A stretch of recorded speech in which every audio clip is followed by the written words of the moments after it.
주간 수고 많으셨습니다. 주님의 이름으로 사랑하고 주님의 이름으로 축복합니다. 네.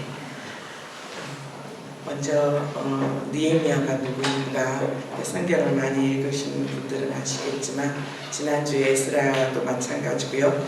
느헤미야는 이스라엘 백성들이 특히 남유다가 바벨론 포로로 잡혀갔다고 했죠. 그래서 이제 그 포로 유수 기간에 다시 하나님의 에레미야를 통해서 선포하셨던 그 말씀, 예언하셨던 그 말씀이 이제 70년이 되면서 하나님께서 다시 1차, 2차, 3차에 걸쳐서 포로 귀환을 하게 됩니다. 2차 귀환 때 인도자가 바로 에스라였어요. 그리고 3차 귀환 때 인도한 자가 바로 이 느헤미야인데 느헤미야는 앞에 수룹바벨과 2차 때 에스라와 그 다음에 3차 때 느헤미야는 조금 차이가 있는데 수룹바벨은 왕족이었어요. 그러니까 다윗의 후손이었죠.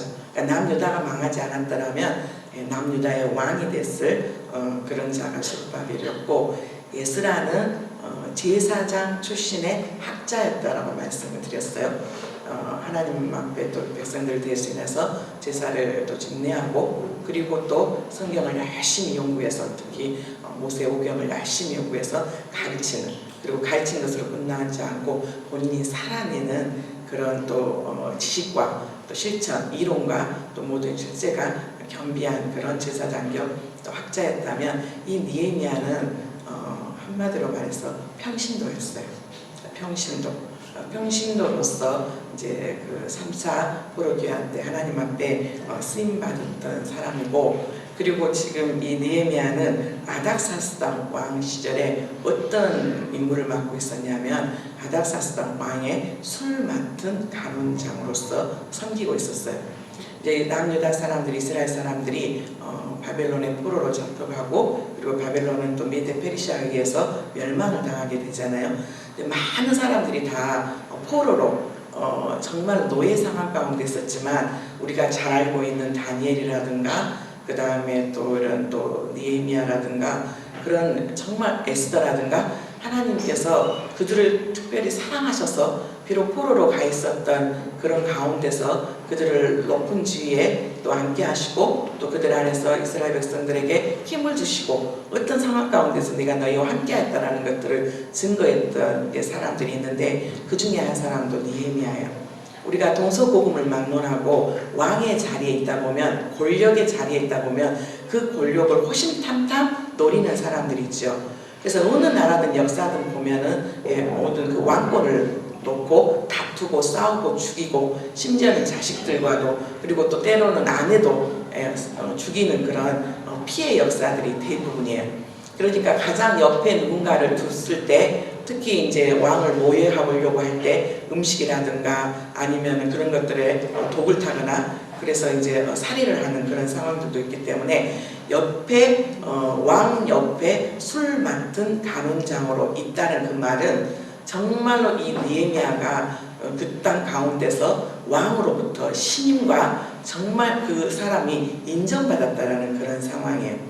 그런데 이제 이 느헤미야가 처했던 상황이 지금 이미 예루살렘이 초토화되고 망하고 시간이 흘렀던 상황 가운데 이제 이 느헤미야가 이제 이 예루살렘에 남아 있었던 사람들과 이 예루살렘의 상황들을 이제 살펴보기 위해서 사람들을 보내는 내용이 이제 느헤미야 1장 2절과 3절에 이렇게 나오게 돼요. 한번 보겠습니다. 이제 이 느헤미야가 조국 예루살렘으로 형제들을 보내게 되는데 한번 이 상황들을 한번 살펴보겠는데 같이 읽어보겠습니다. 내 형제들 가운데 하나인 하나니가 두어 사람과 함께 유다에서 내게 이르렀기로 내가 그 사로잡힘을 면하고 남아있는 유다와 예루살렘 사람들의 형편을 물은즉 그들이 내게 이르되 사로잡힘을 면하고 남아있는 자들이 그 지방 거기에서 큰 환난을 당하고 능욕을 받으며 예루살렘 성은 허물어지고 성문들은 불탔다 하는지라. 이 느헤미야가 이제 이 조국에 대한 염려와 근심과 걱정으로 인해서 이제 사람 형제 하나니야를 그리고 몇 사람을 이제 예루살렘으로 보냈어요. 그랬더니 예루살렘에 남아있는 자들이 각 지방, 각 거기에서 살면서 너무나 큰 환난과 이 능욕을 받으면서 살고 있었는데 더 처참한 상황이 어떤 상황이었냐면 예루살렘 성이 무너졌어요. 허물어졌어요. 성이 무너지는 것이 뭐가 그렇게 중요하냐라고 그러는데 어떤 지역이든지 우리가 바르샤바에 살고 있는 구시가지에 가면은 바르바칸이라는 성문을 중심으로 해서 이 성벽이 빨간 벽돌로 있지만 어떤 부분은 보존되어 있고 어떤 부분은 다시 재건하는 그런 상황들이 돼요.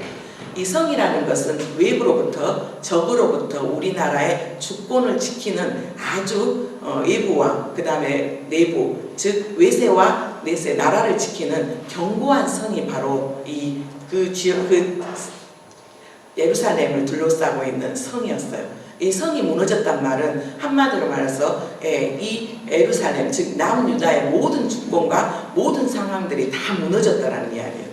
우리나라도 35년 동안 일제 강점기에 있었던 상황들이 되었어요. 그러니까 주권은 없어지고 백성들 안에서 국민들 안에서는 어마어마한 또 이 일본에서 총독을 보내고 그러면서 고난당하고 핍박당하고 정말 사람을 살아도 사는 것지 않고 비참한 상황 가운데 있는 그 상황을 그대로 표현하고 있는 거예요. 그러니까 이 예루살렘 성이 허물어지고 성까지도 불타버리고 거의 그냥 도시 자체가 죽어있는 정말 이 성 자체가 사람들은 살고 있는 것 같지만 너무 초토화되고 너무 처참한 상황 가운데 있었던 모습이란 말이에요. 우리가 살고 있는 이 바르샤바도 그렇고 우리나라 수도 서울도 그렇고 눈에 보여지는 그 무너지고 안 무너지고 하는 것들 안에 영적인 것과 사람들의 살고 있는 모든 것들이 무너졌는지 안 무너졌는지를 볼 수 있는 영적인 눈들이 우리에게 있기를 주님의 이름으로 축복합니다. 근데 실제적으로 이 예루살렘 성이 허물어졌고 성문도 이제 불탔던 그런 상황이었어요. 그리고 오늘 우리가 읽었던 본문 말씀이 이 소식을 듣고 느헤미야가 이제 결단하면서 이제 기도하는 내용들이 있는데 이 기도하는 내용 순서가 1단계, 그 다음에 2단계, 3단계 이거는 느헤미야에 있는 상황들만 해당된 게 아니라 우리나라와 그 다음에 우리가 처해 있는 여러 가지 상황들 안에서도 그대로 적용될 수 있는 그런 단계들이 있으면 좋겠습니다. 일단 이 느헤미야가 지금 조국 예루살렘이 완전히 성 무너졌고 성문까지 불탔고 거기에 있는 우리의 동족들은 정말 고통과 힘든 상황 가운데 있다라는 이야기를 들었어요. 능욕을 받고 우리도 지금 여러 가지 상황들 안에서 나라든 아니면 가정이든 교회든 우리 임마누엘 교회뿐만 아니라 이 땅에 있는 교회 아니면 내가 다니고 있는 직장 안에 여러 많은 상황들이 지금 있다는 말이에요. 근데 결국은 좋은 상황은 아니에요. 그렇죠? 여러 가지 많이 힘들고 어떻게 살아야 되나 어떻게 해야 되나 그런 상황들 가운데 무엇보다도 이 느헤미야 안에 우리가 늘 이야기하지만 기도할 수 있다는 것이 은혜예요. 우리는 왜 이 상황들이 이렇게 됐지? 왜 이런 상황들이 이렇게밖에 안 됐어라고 한탄하고 누군가를 비방하고 누군가에게 전가하고 싶은 그런 것들은 누구나 다 할 수 있어요. 왜 이렇게 됐어? 그래서 우리는 이 형편과 상황들을 보면 교회가 왜 이 모양 이꼴로 된 거야? 가정이 왜 우리 집이 이런 상황이 된 거야? 우리 자녀들이 왜 이렇게 된 거야? 회사가 왜 이렇게 힘들어지고 이러는 거야? 나라는. 그런데 우리는 누구든지 불평하고 불만하고 그것들에 대해서 비방하고 폄하하고 그럴 수는 있어요. 그런데 하나님이 원하신 것은 에스라가 그랬던 것처럼 느헤미야가 그랬던 것처럼 다니엘이 그랬던 것처럼 그 모든 일들을 나의 아픔으로 나의 기도로 이것이 내가 해야 될 누가 비방하고 남을 조롱하고 누구 탓이라고 전가하는 것이 아니라 그것을 가지고 기도할 수 있는 그 사람 하나님은 그 사람을 찾는데 이 느헤미야도 그런 사람 중에 한 사람이었는데 금식 기도를 해요. 이 금식이라는 것은 나의 모든 평안함과 육신의 안락함과 나의 모든 것들을 다 내려놓고 이제 하나님만 집중하며 우리가 온전히 나의 모든 것들을 다 주님 앞에 의지한다는 마음으로 그리고 하나님께서 기뻐한 금식은 흉악한 결박을 끊어주는 능력이 있어요. 그냥 금식 밥 안 먹고 그냥 텔레비전 볼 거 다 보고 SNS 다 하고 그리고 하는 것이 아니라 정말 모든 것들을 다 끊어내고 이방에 있는 모든 것들, 그런 것들에 쓰라고 그랬던 거죠. 이방 사람들과 접촉하는 것도 다 내려놓고 하나님과만 1대1로 이제 기도하는 그 집중의 시간, 그걸 위해서 이제 이 느헤미야가 금식 기도를 하게 되죠. 그러면서 4절을 보니까 내가 이 말을 듣고 앉아서 울고, 남자가 운다는 거 쉽지 않아요. 그런데 울어야 돼요. 지금 우리나라에서도 남자 절대 울면 안 돼. 3가지 때만 울으라 그러잖아요. 뭐 할 때, 뭐 할 때, 태어날 때, 그 다음에 뭐 할 때, 나라가 망했을 때, 그 다음에 부모가 죽었을 때 울어야 된다고 그래요. 그러니까 진짜 실제로 지금 우리나라 남자들도 울어야지만이 되는데, 우리나라 문화 자체는 울지 말라고, 남자가 울면 안 된다라고. 근데 울지 않기 때문에 너무 힘들어지고 그래요. 그런데 이제 정말 실제로 3가지 경우 가운데 지금 나라가 망해 있는 상황이잖아요. 그 어마어마한 솔로몬이 지었던 예루살렘 성전이 무너졌고, 정말 이 하나님의 선민이었던 이들이 세상 가운데 조롱거리가 되고, 정말로 이제 주권도 없는 그런 상황 가운데 있을 때 이 느헤미야는 정말로 이 말을 듣고 앉아서 울었어요. 정말 울고 수일 동안 슬퍼하며 하늘의 하나님 앞에 금식하고 기도하며 5절에 같이 읽어보겠습니다. 이르되 하늘의 하나님 여호와 크고 두려우신 하나님이여, 주를 사랑하고 주의 계명을 지키는 자에게 언약을 지키시며 국유를 베풀어 주신 주여 간구하나이다. 이 느헤미야는 하나님이 어떤 분이라는 것을 너무 잘 알고 있었어요. 하나님의 속성에 대해서요. 이 하늘의 하나님 여호와 크고 두려우신 하나님이요. 하늘의 하나님이란 말은 모든 만물을 주관하시고 통치하시고 하나님의 주권에 모든 것들이 흥망성쇠가 달려있다는 거예요. 그리고 주를 사랑하고 주의 계명을 지키는 자에게 언약을 지키시며 긍휼을 베풀어 주시며 간구하나이다. 이제 6절 계속 읽겠습니다. 이제 종의 주의 종들인 이스라엘 자손을 위하여 주야로 기도하며 우리 이스라엘 자손의 주께 범죄한 죄들을 자복하오니 주는 귀를 기울이시며 눈을 여시사 종의 기도를 들으시옵소서. 나와 내 아버지의 집이 범죄하여 7절 주를 향하여 크게 악을 향하여 주께서 주의 종 모세에게 명령하신 계명과 율례와 규례를 지키지 아니하였나이다. 금식 기도하는데 정말 철학까지 같이 한 거예요.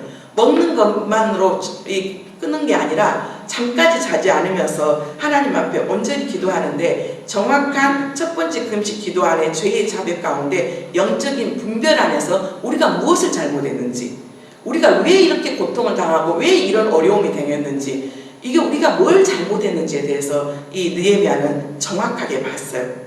뭐라고 말을 했냐면 내 아버지 집이 범죄하여 주를 향하여 크게 악을 행하여 주께서 주의 종 모세에게 명령하신 계명과 율례와 규례를 지키지 아니하였나이다. 이 계명, 율례, 규례를 딱 2단어로 하면 뭐냐면 사랑이에요.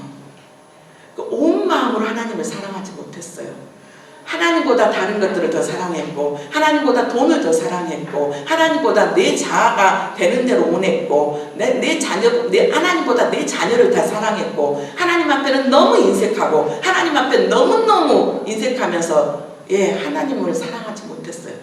이웃에 대해서는 정말로 사랑하라고 했지만 내가 왜 이웃을 사랑해야 되냐고, 내가 왜 이웃을 사랑해야 되냐고, 고통당하고 있는 자들을 외면했고 철저히 무시했고 철저히 경멸했고 나보다 못한 자들을 향해서 비난하고 조롱하고 멸시했던 이 모습들, 이게 주님께서 다른 아무리 성경에 많은 이야기들이 있는 것 같다 할지라도 하나님께서 말하신 건 뭐냐면 나는 너희 안에서 가장 최우선순위가 되고 싶고, 나는 너와 친하고 싶고, 나는 너가 생각하는 모든 것들 안에서 다 모든 것들의 첫 번째가 되고 싶어. 그런데 우리는 하나님이 첫 번째가 되면 모든 것들을 다 포기해야 될 거라고 생각을 해요. 하나님의 우선순위가 돼야 된다 그러면 나의 즐거움은 없을 것 같고, 나는 모든 것들을 다 내려놔야 될 것 같고, 나의 모든 것들을 다 하나님은 요구하신다라고 생각을 하는 거예요. 그게 아니잖아요. 주님이 우리가 하늘의 모든 하늘 위에 계신 하나님, 그러니까 우리가 좋아하는 모든 돈과 하나님께서 모든 것들의 주인이 되신다는 말이에요. 근데 우리가 하나님과 가까이 지나고 친밀하게 지나면 하나님 우리에게 왜 아버지께서 좋은 것들을 자녀들에게 풍성하게 주고 싶지 않겠어요? 그런데 준비가 되지 않았어요. 어린 자녀에게 정말 무서운 칼을 주면 그 칼이 그 칼이 무기가 되고 스스로를 다치게 하는 것들이 되잖아요. 하나님께서는 우리에게 주실 수 없는 능력이 없는 분이 아니라 아직까지도 우리 안에서 아직까지도 주님이 첫 번째 자리가 아닌 거예요. 준비되지 않은 상황 가운데서 늘 하는 이야기지만 돈과 명예와 권력은 뭐가 된다고요? 폭력이 돼요. 폭력이 돼요. 철저히 폭력이 되고 철저히 타락하는 계기가 되고 철저히 그것들은 하나님을 배신하는 도구가 돼요.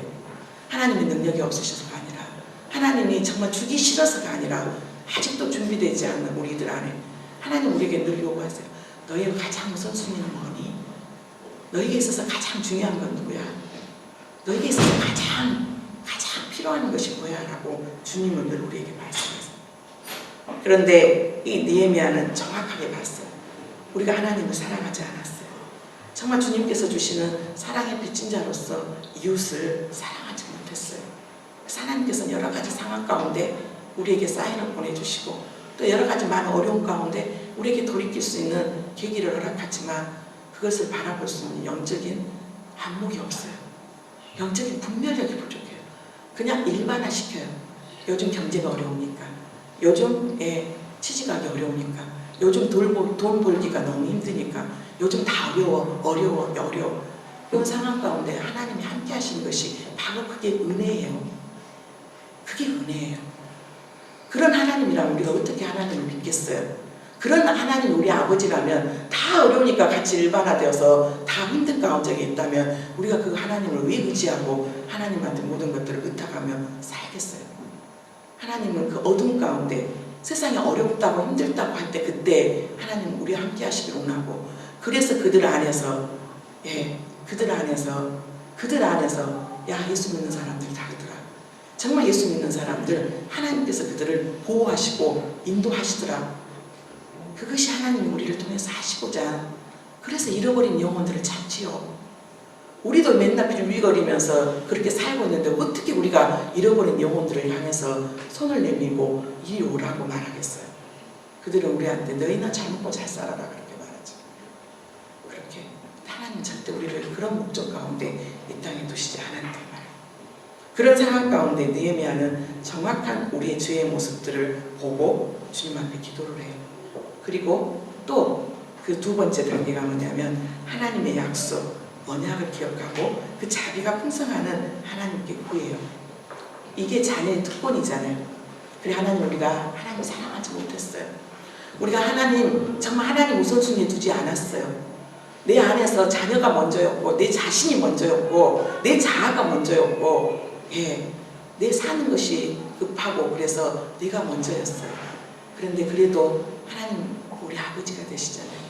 하나님 자비와 긍휼이 풍성하시고 늘 우리를 기대하시고 우리가 정말 있는 모습 그대로를 주님 앞에 또 나아갈 때 특별히 하나님은 반드시 언약을 성취하시고 반드시 하나님께서 그 약속하신 것들을 이루시는 시건치 아니하시고 거짓말하지 않는 그 하나님. 이 느헤미야는 비록 우리가 이렇게 어려운 공격 가운데 빠지고 예루살렘 성 무너졌고 성문은 불타고 정말 우리가 바빌론 포로로 가서 정말 처참한 상황 가운데 있지만 하나님 기억해 주십시오. 하나님 이렇게 약속해 주셨잖아요.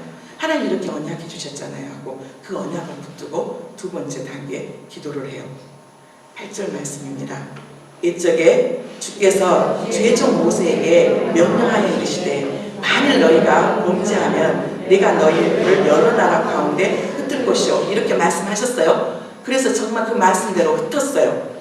9절 근데 만일 내게로 돌아와 내 계명을 지켜 행하면 너희 쫓긴 자가 하늘 끝에 있을지라도 내가 거기서부터 그들을 모아 내 이름을 두려고 택한 곳에 돌아오게 하리라 하신 말씀을 이제 청하건대 기억하옵소서. 만일 우리가 이렇게 넘어졌고 이렇게 실족했고 이렇게 시험 가운데 있었고 우리가 이렇게 범죄했고 이런 어려움 가운데 있어요. 그래도 만일 주님께서 말씀하셨어요. 내게로 돌아와 내 계명을 지켜 행하면 다시 하나님은 늘 우리에게 기회를 주시고 우리에게 중요한 건 다시 돌이키는 것, 다시 돌아오는 것. 너무 머물러 있지 않고 너무 멀리 가지 않고 지금이 내가 돌아와야 될 때라는 것을 알고 돌아와 내 계명을 지켜 행하면 내가 쫓긴 자가 하늘 끝에 있을지라도 내가 거기서부터 그들을 모아 내 이름을 두려고 택한 곳에 돌아오리라고 하신 말씀을 이제 정확한데 기억하옵소서. 하나님 약속해 주셨잖아요. 우리가 범죄하고 그래서 그게 많이 흩어졌다 할지라도 우리가 회개하고 주님 앞에 자백하고 또 돌아오면 하나님은 우리가 어떤 상황 가운데 어떤 공간 안에 있을다 할지라도 어떤 형편 가운데 있다 할지라도 하나님께서 우리를 돌이키시고 하나님께서 우리를 불러주시고 하나님께서 우리를 다시 회복시킨다고 약속해 주셨잖아요. 약속해 주셨잖아요. 이게 하나님의 자녀의 특권이에요.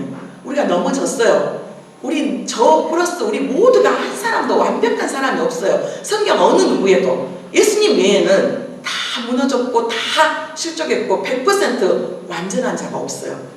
그런데 그들 안에서 다시 하나님께서 기회를 주신 분들 안에 특징이 뭐냐면 회개하고 돌아온 것이었어요. 자백하고 돌아온 거예요. 그런데 우리가 너무 어려운 상황들이 되면 회개할 마음도 없어지고 점점점 우리의 마음은 더 강팍해지고 더 폐역해지고 더 우리 안에서 악만 남게 돼가지고 더 싸우게 되고 남을 더 전가하게 되고 상황들을 탓하게 되면서 그 마음들이 어려운 상황들이 되면 다 죽게 돌아오면 얼마나 감사하겠어요. 그런데 많은 부분들 안에서 더 완악해진 우리의 마음이요. 그 완악해진 마음들. 근데 그 완악해진 마음들이 길어지면 길어질수록 우리의 연단이 길어진다는 사실이에요. 그래서 그게 은혜 중에서 가장 귀한 은혜가 깨달은 은혜잖아요. 깨달은 은혜. 그러면서 10절 뭐라고 말해요? 이들은 주께서 일찍이 큰 권능과 강한 손으로 구속하신 주의 종들이여 주의 백성입니다. 주님 우리를 불쌍히 여겨주세요. 우리 하나님 자녀잖아요. 예수님이 나를 위해서 죽으셨고 내가 하나님의 자녀이잖아요. 하면서 우리 안에 이때는 좀 뻔뻔해도 돼요. 그게 뻔뻔한 것이 우리의 자녀의 특권이에요. 우리가 죄 짓고 넘어졌어도 하나님 그래도 내가 이렇게 주님 앞에 왔어요. 하나님 저를 사랑하시잖아요. 하나님 저를 통해서 영광 받기 원하신다고 했잖아요. 제가 여전히 부족하지만 그래도 주님은 저를 사랑하시잖아요. 주님은 택한 자녀잖아요. 11절 주여 구하오니 귀를 기울이사 종의 기도와 주의 이름을 경외하기를 기뻐하는 종들의 기도를 들으시고 오늘 종이 형통하여 이 사람 앞에서 은혜를 입게 하옵소서 하였나니 그때 내가 왕의 술간원이 되었느니라. 정말 주님 앞에 간절한 마음으로 기도하는 주의 이름을 경외하기를 기뻐하는 종들의 기도를 들으세요. 그리고 들어주세요라고 간청을 하잖아요. 간구하잖아요. 오늘 종이 형통한 이 사람 앞에 은혜를 입게 하옵소서 하였더니 그때 이 지금 느헤미야는 아닥사스다 왕의 술관원이었어요. 하나님 이렇게 간절히 기도하고 이렇게 있는 모습 그대로를 회개하면서 자복하고 나아가는데 어떤 아버지가 그 자녀들의 그 눈물을 흘리면서 금식하면서 온전히 하나님만 의지하고 온전히 하나님만 바라보면서 기도하는 그 자녀의 기도를 외면하시겠어요? 어떤 부모가요? 육신의 부모도 좋은 것들을 주고 싶은 것이 그게 우리의 모습인데 하나님 응답하셨을까요? 안 하셨을까요? 하셨죠. 하셨는데요. 세 번째 단계예요. 하나님께서 기도를 응답하시는데 하나님 기도 응답하실 때 우리가 알아야 될 것 누구를 통해서 일하세요? 사람을 통해서 일하세요. 우리가 기도는 하나님 앞에 하는데요. 하나님께서 기도 응답을 하실 때 생각지도 않는 사람과 그리고 가장 그 문제를 해결할 수 있는 권력이 있는 그 능력이 있는 그 사람을 움직이세요. 하나님은 일할 때 천군 천사 보내가지고 일한 게 아니라 우리가 정말 간절한 마음으로 하나님 앞에 기도하고 기도할 때 하나님은 사람을 움직이세요. 그 사람을 이 모든 것들을 주권 모든 것들의 힘을 가지고 있는 그 누구를 아닥사스다 왕과 그리고 그 왕 옆에서 가장 영향력을 끼칠 왕비의 마음을 움직여요. 이게 하나님의 방법이에요. 먼저 우리가 정말 기도하고 있는가? 정말 우리가 간절한 마음으로 금식하면서 온전히 세상 것들 안에서 조금 모든 것들을 좀 차단하고 단 하루라도 누구나 나중에 12시간을 기도를 해요. 12시간 할 수 있잖아요. 아침 12시간 다른 거 금식하면 다른 거 다 차단하고 12시간 할 수 있잖아요. 첫 번째 단계가 그래요. 다른 것들 다 끊고 금식하면서 말씀 보면서. 그런데 정말 하나님께서 이 기도를 들으시고 이 예루살렘까지 가는 모든 길과 건축 자재, 가서 예루살렘 성을 다시 재건하고 성문의 문짝이라든가 그런 모든 것들을 하려면 뭐가 필요해요? 이것이 필요한 실제적인 모든 건축 자재들이 필요한데 하나님께서 놀랍게 이 아닥사스다 왕과 왕비의 마음을 움직여요. 이게 느헤미야 2장 2절, 3절, 6절 그리고 8절 말씀이 기록되어 있어요. 같이 보겠습니다. 왕이 내게 이르시되 네가 병이 없거늘 어찌하여 얼굴에 수심이 있느냐 이는 필연 내 마음에 근심이 있으로다 하더라. 그때 내가 크게 두려워요. 왕 앞에서 신하는 얼굴도 찡그리면 안 돼요.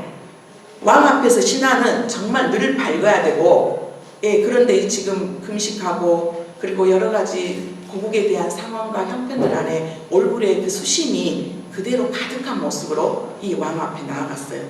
그러니까 왕이 이렇게 보니까 다른 때보다 얼굴 표정이 다른 거예요. 어둠이 들어있는 것들을 보게 되면서 말하죠. 너 어찌 병이 없거늘 병이 있으면 절대 안 돼요. 그 병 전염시켜줘 버리면 안 되니까 건강해야 되고 믿음직해야 되고 모든 것들 안에 병이 없거늘 어찌하여 얼굴에 수심이 있느냐 이는 필연 내 마음에 근심이 있습니다. 이 아닥사스다 왕이 이 느헤미야의 상황을 보게 된 거예요. 그때 내가 크게 두려워하며 왕 앞에서 신하는 절대로 왕보다 너무 넘쳐서도 안 되고 부족해서도 안 돼요. 크게 두려워요. 그러면서 굉장히 두렵고 떨리는 마음으로 이 느헤미야가 말하죠. 그리고 또 왕이 계속 말해요. 왕이 대답하되 왕은 만세스러옵소서. 내 조상들의 묘실에 있는 성읍이 이제까지 황폐하고 성문이 불탔사오니 내가 어찌 얼굴에 수심이 없사오리까 하니 담대함으로 내가 왜 이렇게 되었는지 상황들을 이야기를 하는 거예요. 숨기지 않고 내가 왜 이렇게 걱정이 많고 이렇게 됐는지 죽으면 죽으란 말을 상황 가운데 에스더처럼 이 상황들을 이야기를 하는 거예요. 그러면서 그때 6절에 보니까 한번 읽어보겠습니다. 그때 왕후도 왕 곁에 앉아 있었더라. 왕이 내게 이르시되 내가 옛날에 몇 날에 다녀올 곳이며 어느 때에 돌아오겠느냐 하고 왕이 나를 보내기를 좋게 여기시기로 내가 기한을 정하고 왕후까지 옆에 있었어요. 이 왕의 모든 것들을 결정하고 영향력 끼친 사람은 뭐예요? 왕이에요. 우리가 항상 그러잖아요. 여자는 남자는 머리. 그런데 이 머리를 움직이는 게 뭐예요? 목이요, 목. 근데 이 아닥사스다 왕이 머리라면 이 머리를 움직이는 것이 왕후예요. 그런데 놀랍게 느헤미야의 그런 상황들을 보면서 웬일로 왕후까지 그 자리에 있으면서 이 왕과 왕후의 마음이 하나가 되면서 이 느헤미야에게 모든 것들을 허락해 주면서 그래 그러면 네가 몇 날에 다녀올 건지 그리고 어느 때에 돌아오겠느냐 하면서 이야기를 하면서 왕이 나를 보내는 것을 어떻게 생각했다고요? 좋게 여겼다라고 말을 해요. 그러면서 8절의 말씀 또 왕의 살림 강독 아삽에게 조서를 내리사 그가 성전에 속한 영문의 문과 성곡과 네가 들어갈 집을 위하여 들포릇을 제목을 내게 주게 하옵소서 하며 내 하나님의 선한 손이 나를 도우심으로 왕이 허락하고 이 느헤미야도 너무 두려워하지 않고 이런 것이 필요합니다. 이런 것들을 허락해 주십시오 라고 했을 때 놀랍게 하나님의 선하신 손이 배우에 누가 있어요? 선하신 하나님의 손이 선하신 하나님의 손 선하신 하나님의 손이 나를 도우심으로 누가 허락했어요? 왕이 허락했어요. 정말 우리가 간절히 기도하고 하나님 앞에 온전히 기도할 때 하나님은 사람을 통해서 일하시는데 가장 모든 것들의 주권을 가지고 있는 이 왕의 마음을 움직이세요. 그리고 네 번째 단계 항상 이렇게 하나님이 기뻐하시는 일들 가운데서도 뭐는 있다고요? 방해하는 세력은 있어요. 하나님 앞에 기도하고 또 돕고자 하는 자가 있다면 그것들을 갖다가 방해하는 세력들이 있는데 이 네 번째 단계가 반드시 방해하는 상황들이 있게 돼요. 그런데 그 방해하는 상황들 가운데 또 우리말로 쫄아가지고 하다가 중단해버린 게 아니라 끝까지 두려워하지 않고 선하신 하나님 앞에 의지하는 거예요. 느헤미야 2장 10절과 19절입니다. 같이 보겠습니다. 호론 사람 산발락과 종이었던 암몬 사람 도비아가 이스라엘 자손을 흥왕하게 하라는 사람이 왔다함을 듣고 심히 근심하더라. 이제 지금 느헤미야가 왕의 이제 모든 허락을 받고 예루살렘으로 지금 도착한 상황이에요. 그런데 예루살렘에는 빈 땅이 아니라 지금 이미 파송한 또 사람이 있고 그 다음에 이방 사람들이 그쪽에서 모여 있으면서 느헤미야가 왔단 말을 듣고 그 느헤미야가 이스라엘 자손을 흥하게 하는 사람이 왔단 말을 듣고 그들 안에서 심히 근심하는 상황들이 벌어졌어요.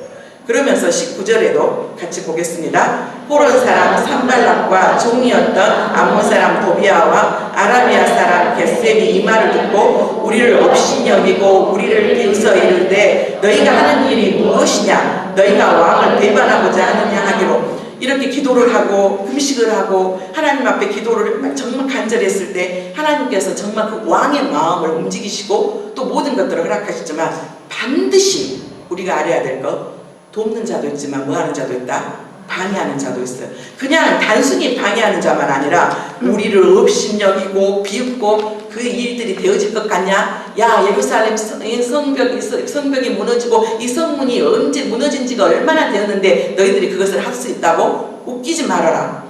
웃기지 마라 하면서 비웃고 조롱하고 업신여기고 예, 그러면서 이제 또 왕과 아닥사스다 왕과 이 느헤미야 사이를 갖다가 배반하는 거예요. 너 왕이 어떻게 하고 허락받고 왔는지는 모르겠지만 너희들 이거 왕한테 반역하려고 하는 거잖아 하면서 왕을 배반하고자 하느라 모함까지 그들의 의도와 동기하고는 상관없이 모함까지 하는 그런 상황들이 됐어요.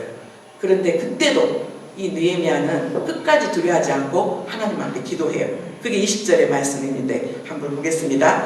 내가 그들에게 대답하였는데 하늘의 하나님이 우리를 형통하게 하시리니 그의 종들인 우리가 일어나 건축하려니와 오직 너희에게는 예루살렘에서 아무 기업도 없고 권리도 없고 기업되는 바가 없다 하였느니라. 예, 너희들이 아무리 방해하고 우리를 업신여기고 우리를 비웃고 또 왕과 우리 사이를 배반하고 또 배반한다고 모함하고 우리를 이간질시킨다 할지라도 반드시 우리는 두려워하지 않고 이 일들을 이룰 거야. 왜? 하늘의 하나님이 우리를 형통하게 할 것을 믿기 때문에. 이 형통한다는 말은 우리가 늘 기억하지만 아무 어려움이 없이 일사천리로 걸림돌이 없이 있다라는 말이 아니에요.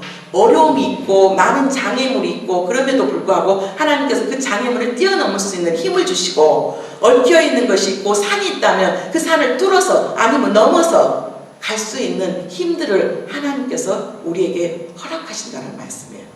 그러니까 우리 안에서 많은 장애물들이 있을 거예요. 지금 일들을 잃어가는 상황 가운데 내 안에서 가장 큰 두려움, 이 일이 그럴까? 정말 나를 도울 사람들이 있을까? 이 상황들이 어떻게 되지? 하면서 많이 염려하고 걱정하고 근심하는 상황 가운데 옆에서 같이 도와주고 같이 일하는 사람도 있지만 속으로 비웃고 조롱하는 그런 상황들. 그럼에도 불구하고 이 느헤미야는 끝까지 두려워하지 않고 하늘의 하나님이 우리를 형통하게 하실 거라고, 그리고 우리는 반드시 그 일들을 이룰 것이고 너희들과 우리는 반드시 분리될 것이고 너희들과 함께 하지는 않겠다라고 정확하게 빛과 어둠을 구별하고 그리고 함께 가야 될 자들과 또 그들을 제쳐놔야 될 것들을 이제 바라보게 되죠. 그러면서 가장 느헤미야 안에 기도하는 중에서 우리가 이 단계 중에서 우리가 좀 더 눈여겨봐야 될 게 5단계예요. 5번째 단계. 뭐냐면 신중함이에요. 신중함. 혼자 기도하고 일을 진행하고 그리고 때가 되었을 때 함께 나눠요. 지금 예루살렘에 왔고 방해하는 도비앗을 중심으로 해가지고 산발락과 도비아가 짝짝꿍이 되어서 어려운 상황 가운데 방해하는 상황이 되어지는데 이 느헤미야가 지도자로서 월등한 리더십을 가지고 있거든요. 근데 그 중에 하나가 뭐냐면 일단 신중해요. 근데 그 신중함이 뭐냐면 하나님이 도우시고 하늘에 하나님께서 형통함을 주시는데 내가 도대체 이 일들을 어떻게 구체적으로 이루어갈 것이고 어떻게 할 것인가 갖다가 혼자 고민하면서 혼자 하나님과 독대하는 시간들을 갖게 돼요. 이게 바로 우리가 기도하는 상황 가운데 굉장히 눈여겨봐야 될 부분인데 느헤미야 2장 12절 16절 말씀이 같이 보겠습니다. 내 하나님께서 예루살렘을 위해 무엇을 할 것인지 내 마음에 주신 것을 내가 아무에게도 말하지 아니하고 밤에 일어나 몇몇 사람과 함께 나갔으에 내가 탄 짐승 외에는 다른 짐승이 없었더라. 예, 내 하나님께서 예루살렘을 위해 이제 성벽을 재건하고 성문도 달아야 되고 이것이 일이에요. 그런데 거기 일들을 어떻게 진행하고 어떤 상황 가운데 일할 플랜이 있잖아요. 매뉴얼이 있잖아요. 내가 지금 여러 가지 어려움이 있고 이 상황 가운데 이런 것들을 이루어가야 되는 많은 것들 안에서 자녀들 교육이 됐든지 뭐가 됐든지 뭐 교회 여러 가지 중요한 것이 됐든지 먼저는 무엇을 할 것인지 내 마음에 주신 것을 내가 아무에게도 말하지 않고 아내에게도 말하지 않고 누구에게도 말하지 않고 혼자서 내가 아무에게도 말하지 않고 밤에 일어나 몇몇 사람과 함께 사람들은 동행하지만 그 사람들에게 구체적으로 이야기를 하지 않고 혼자서 하나님 이 상황들을 어떻게 인도해 갈 것이고 어떻게 이루어갈 것인지 아무에게도 말하지 않는. 왜 우리는 막 뭐 기도 응답 받고 그런 막 떠벌리기 좋아하잖아요. 그리고 하나님 나한테 이렇게 감동 줬어. 그래서 이렇게 막 말하기를. 그런데 그 감동 줘가지고 그 이야기를 했는데 그 상황들 안에서 어떤 변수가 일어나가지고 진행이 안 될 수가 있어요. 사람들의 욕심이 죄악이 또 들어옴으로 인해서 하나님은 처음에 이렇게 감동을 주셨는데 그래서 우리는 기도 응답 받았는데 이렇게 줬어 이렇게 됐어 그래서 막 나눠요.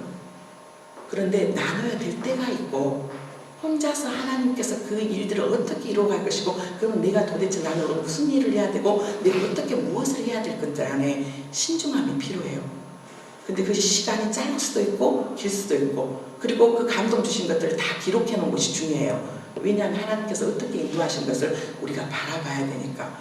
그래서 기도하는 사람들 안에서 굉장히 조심해야 될 거. 기도 안 하는 사람은 아예 말도 말고요. 기도하는 사람들 안에서 성도들을 위해서 기도하는데 하나님께서 이분한테 이런 감동을 주셨어요. 이분한테 이런 감동을 주셨어요. 조심스럽게 다 기록을 해요. 하나님 이런 감동 주셨는데 이게 사랑이 주는 감동인지 성령께서 주시는 감동인지 내 마음이 듣고 싶은 것인지 인정받고 기도하는 사람들의 특징 안에 인정받고 싶은 욕구가 있거든요. 내가 기도해서 이렇게 응답받았고 내가 이렇게 했기 때문에 내 기도가 이렇게 능력이 있어 라고 기도하는 사람들 안에서 정말 조심해야 될 부분이에요. 그런데 이 느헤미야는 신중해요.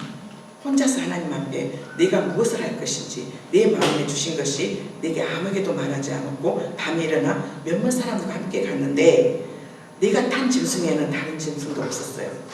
그리고 16절에도 보면 같이 보겠습니다. 방백들은 내가 어디 갔었으며 무엇을 하였는지 알지 못하였고 나도 그 일을 유다 사람에게나 제사장들에게나 귀족들에게나 방백들에게나 그 외에 일하는 자에게도 알리지 아니하다가 이런 상황이 있을 때가 있어요. 혼자서 고민하면서 기도하면서 하나님께서 주시는 감동 안에 이게 구체적으로 어떻게 이루어져야 될 것들을 바라보면서 그런데 혼자서 기도해야 될 때가 있고 그리고 구체적으로 하나님께서 허락하시면 이제 17절에 보면 그리고 나서 그 고민과 모든 상황들과 하나님께서 좀 더 구체적으로 확연하게 하나님은 완성된 그림을 하나의 그림을 보여주시지만 진행하는 과정 가운데는 퍼즐 하나하나를 주시는 것 같이처럼 주세요. 그리고 그 퍼즐을 하나씩 끼워 맞추고 나중에 돌아보니까 하나님이 이렇게 일하셨구나 라고 그때서야 비로소 알 수가 있어요. 이게 하나님 원리거든요. 그러면서 17절 보겠습니다. 후에 그들에게 이르기를 우리가 당한 공경은 너희도 보고 있는 바라. 예루살렘이 황폐하고 성문이 불탔으니 자 예루살렘 성을 건축하여 다시 수치를 당하지 말자 하고 또 그들에게 18절 또 그들에게 하나님의 선한 손이 나를 도우신 일과 왕이 내게 이런 말씀을 전하였더니 그들이 나를 일어나 건축하자 하고 모두 힘을 내어 이 선한 일에 하려 하며 후에 혼자서 충분히 기도하고 충분히 고민하고 충분히 그러면서 구체적으로 그런 것들을 기록하고 나서 그리고 나서 그 후에 이제 이야기를 하는 거예요. 이렇게 우리가 당한 공경은 너희도 보고 있는 바고 예루살렘이 황폐했고 성문이 불탔고 이제 예루살렘을 건축하자. 이제 다시 수치를 당하지 말자.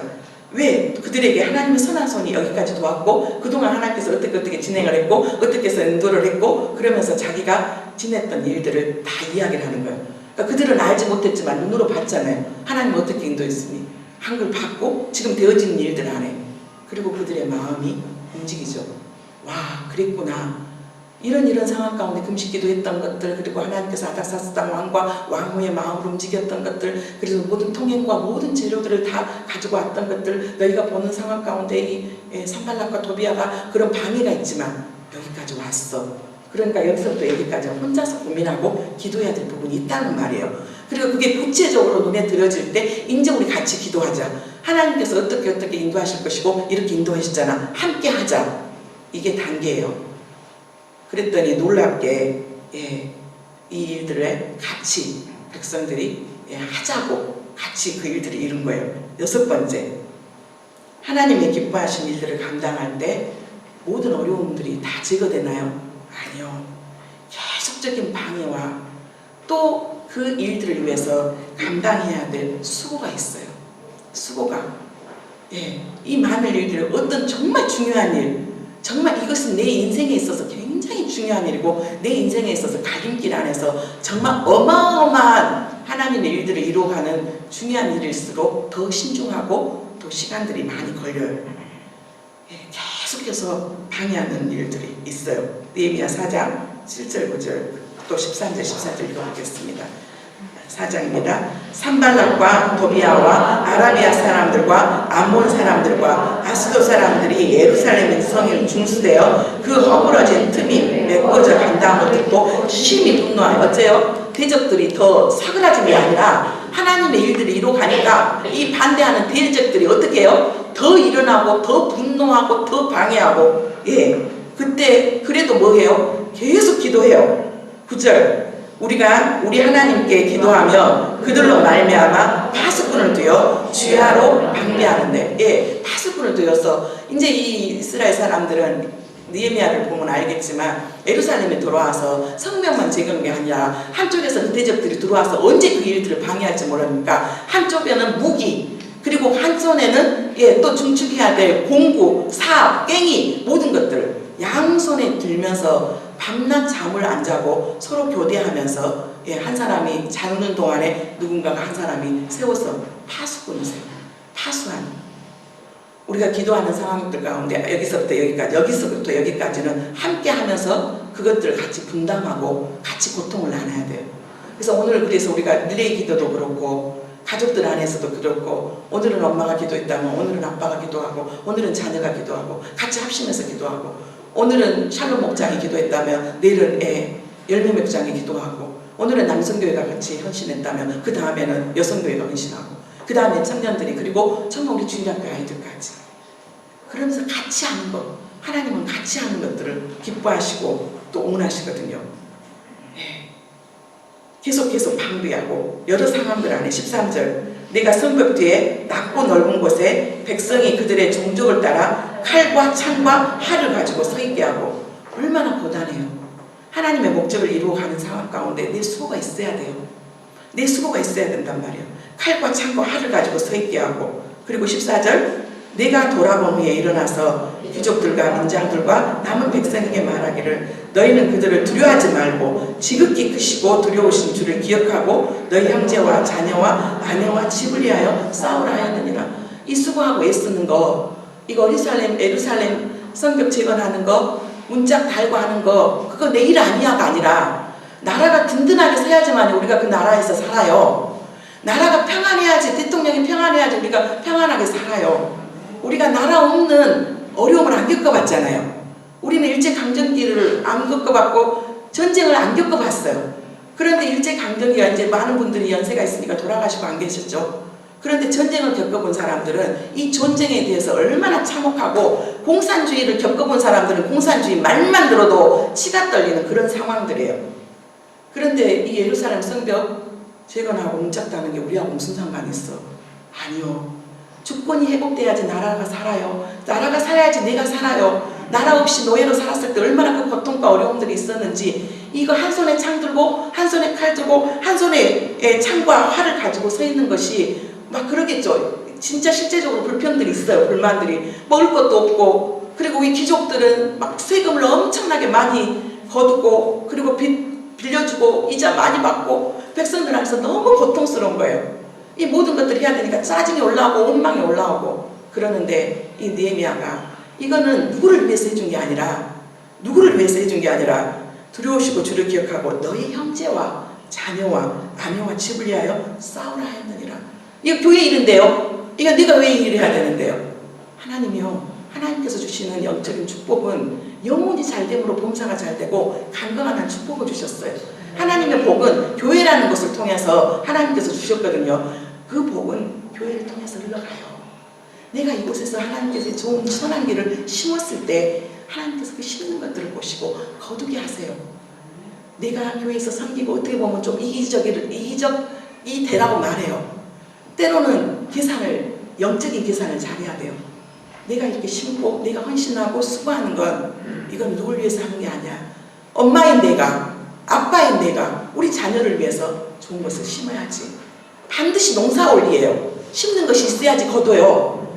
그게 물질이 됐든지 시간이 됐든지 우리가 사랑으로 차 한 잔을 섬겼든지 반드시 그 섬긴 것들로 통해서 거두게 하세요.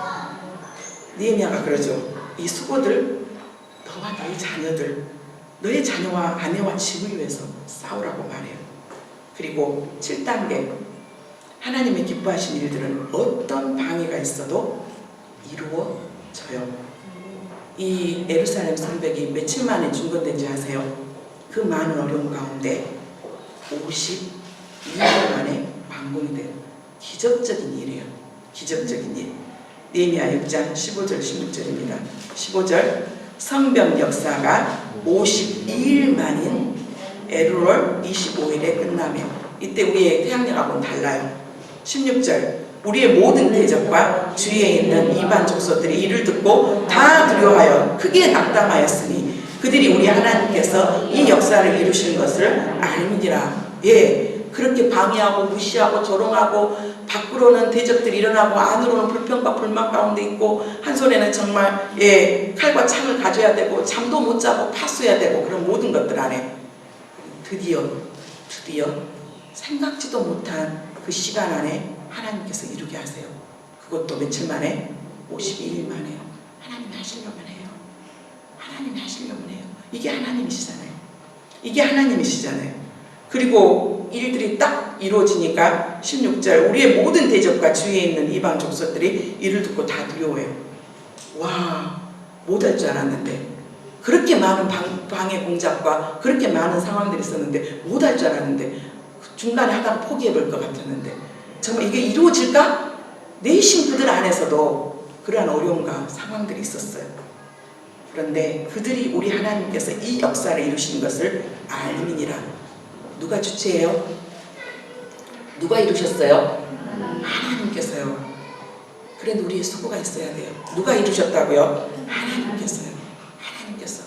우리가 성경을 볼 때 늘 주격에 얻는 이가 주격이잖아요. 그것을 중점으로 보셔야 돼요. 누가 하셨냐면 우리 하나님께서 하셨어요. 우리 하나님께서 이 역사를 이룬 것을 주변의 모든 사람들이 뭐 했다고요? 알았다고요. 그게 하나님이 우리를 이 땅에 보내신 이유예요.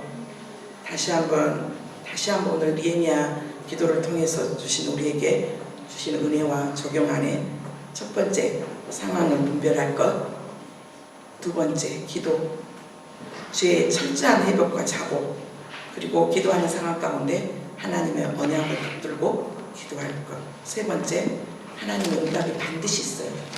사람을 통해서 일하세요. 네 번째 방해하는 대적들이 반드시 일어나게 됐어요. 방해하는 대적들이 반드시 일어나요. 반드시 어떤 일을 할지라도.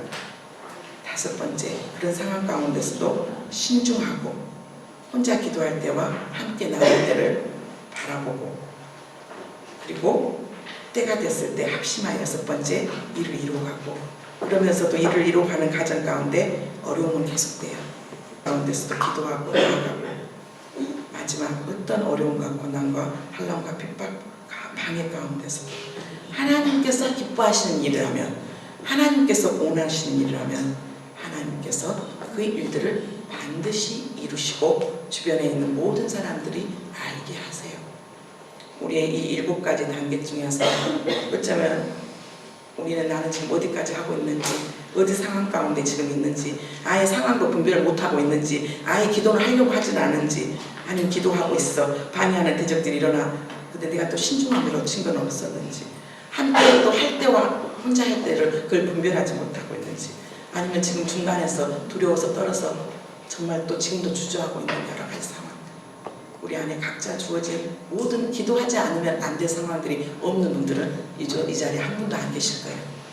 우리 안에서 오늘 느헤미야를 통해서 기도하신 하나님의 놀라우신 은혜를 내 삶 가운데 적용하고 하나님께서 일하시는 것들을 바라볼 수 있는 저희들 되기를 원합니다. 제가 잠깐